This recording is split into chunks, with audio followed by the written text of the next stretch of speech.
हरिओम, ओम आनंदमय, ओम शांतिमय, ओम ज्ञानमय। आप सभी दर्शकों का हमारे चैनल पर स्वागत है। आज हम लोग बीएड फर्स्ट सेमेस्टर के अंतर्गत बुद्धि के प्रकार के विषय में अध्ययन करेंगे।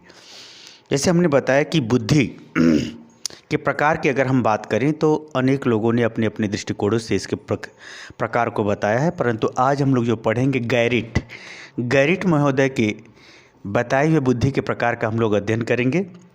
बुद्धि क्या है? बुद्धि मानव के मानसिक क्षमता का वह स्वरूप है जो विभिन्न परिस्थितियों में उसे क्रियाकलाप, व्यवहार इत्यादि करने में निर्देशित करती है, नियंत्रित करती है, क्रियाकलाप का निर्माण करती है, उसे आगे बढ़ाती है। अगर संक्षेप में कहें तो विभिन्न परिस्थितियों में, बदलती हुई विभिन्न परिस्थितियों में वह प्रत्येक स्तर पर समायोजन का कार्य करती है। इसका डिटेल में अर्थ बताया जा चुका है। प्लीज़ आप प्लेलिस्ट में जाइए, वहाँ से उसको पढ़ेंगे तो कई ढंग का अर्थ बताया गया, वहाँ से हो जाएगा। हर चीज़ में अर्थ ही बताता रहूँगा तो वीडियो बहुत लंबा हो जाएगा। आइए हम लोग देखते हैं। इन्होंने बताया है 3 प्रकार की बुद्धि बताया: मूर्त बुद्धि, अमूर्त बुद्धि और संबंधात्मक बुद्धि। मूर्त बुद्धि क्या है? इन्होंने मूर्त बुद्धि का तात्पर्य होता है कि जो चीज़ें दिखाई देती हैं, जिसको हम स्पर्श कर सकते हैं, देख सकते हैं, उसको छू सकते हैं, उसके संग एक प्रकार से कहा जाए उसको हम बना बिगाड़ सकते हैं। ये सभी जितनी भी चीज़ें इस संसार में दिखाई देती हैं, जिसको हम लोग कोई निश्चित आकार, रंग रूप वाला है, उससे संबंधित जो बुद्धि होती है उसे हम कहते हैं मूर्त बुद्धि।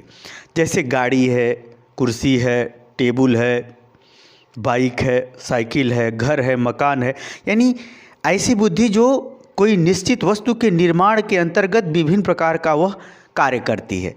जैसे बढ़ई गिरी है, गाड़ी बनाना हुआ, मैकेनिक का काम हुआ, केमिकल तैयार करना हुआ, रंग बनाना हुआ, यानी जो चीज़ें मूर्त रूप से दिखाई देती हैं उसका कोई निश्चित रूप है, उसके अंतर्गत विभिन्न प्रकार के क्रियाकलापों को करने संबंधी, उसको जानने पर रखने संबंधी की जो क्षमता होती है, जो प्रक्रिया होती है, जो उसके निर्माण होता है, जो उसका उपयोग इत्यादि को जो बताता है, उसे हम कहते हैं मूर्त बुद्धि।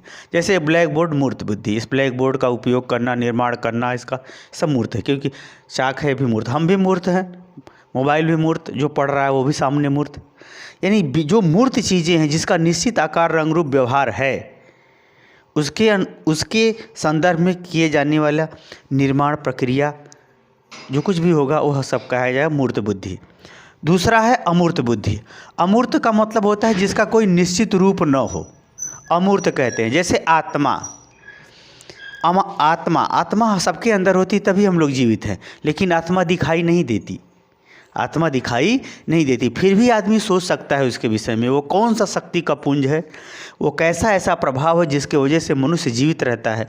आत्मा, उसके विषय में सोच सकता है कि वो कितना शक्तिमान है, कितना व्यापक है, कितना सरल है, कुछ यानी ऐसी चीज़ों के विषय में विचार करना जो होती है परंतु दिखाई नहीं देती। जैसे कोई रहस्य का पता लगाना कि इस कार्य के पीछे क्या रहस्य लगाना, तो उसके प्रति जो सोच लगाएंगे, जो बुद्धि लगाएंगे, वह अमूर्त बुद्धि हो जाएगी। दार्शनिक अध्यात्म का अर्थ होता है जिस अध्याय का कभी अंत न हो, यानी जो शाश्वत सत्य हो, वही अध्यात्म कहलाता है। जैसे मैंने ये कहा कि माता पिता, गुरु और भगवान को मानने वाले व्यक्ति का सदैव उत्थान ही होता है, पतन नहीं होता। तो यह बात कैसे सिद्ध होगी, इसके बात को कैसे समझा जाए, वहाँ अमूर्तता का काम आ जाएगा। जैसे वकील नाना प्रकार से वह अपने पक्ष का तर्क प्रस्तुत करता है, तो तर्क क्या है? अमूर्त बुद्धि का रूप होता है। किसी चीज़ का निर्माण कर देना जो पहले नहीं बनाया गया है, वो अमूर्त है। सृजनशीलता अमूर्त बुद्धि का स्वरूप है। यानी अमूर्त का मतलब जो चीज़ें होती हैं परंतु दिखाई नहीं देती, जो चीज़ें बदल रही हैं। समय, जैसे समय बहुत महत्व का है, समय प्रत्येक क्षण बदल भी रहा है और महत्व का है भी। कहने का तात्पर्य है कि ऐसी चीज़ों का आकलन करना, मूल्यांकन करना, विचार करना, चिंतन करना, सोचना समझना जो होती है परंतु दिखाई नहीं देती। जैसे समय है, आत्मा है, दुख है, सुख है। इसी में जैसे अमूर्त बुद्धि का मतलब कभी भी आता है, इसमें दार्शनिक भी आता है, अनुभूतियाँ भी आती हैं। जैसे अगर कोई कहे कि आपको अंतर्राष्ट्रीय स्तर पर अवार्ड मिला तो आपको कैसा महसूस हुआ, तो वह अमूर्त बुद्धि के ही आधार पर बताएगा, क्योंकि अनुभव को पूरा का पूरा व्यक्त नहीं किया जा सकता। वो एक संकेत करेगा तो अमूर्त बुद्धि में वह गतिविधि या क्रियाकलापों के प्रति एक संकेत या जो है एक प्रकार से कोई उदाहरण के माध्यम से उसे व्यक्त करने का प्रयास करता है, परंतु अमूर्त बुद्धि जो है पूरी की पूरी तरह व्यक्त नहीं हो पाती। क्या खोज की सीमा समाप्त हो सकती है? नहीं। जब खोज की सीमा समाप्त नहीं हो सकती तो परिवर्तन की भी सीमा नहीं समाप्त हो सकती।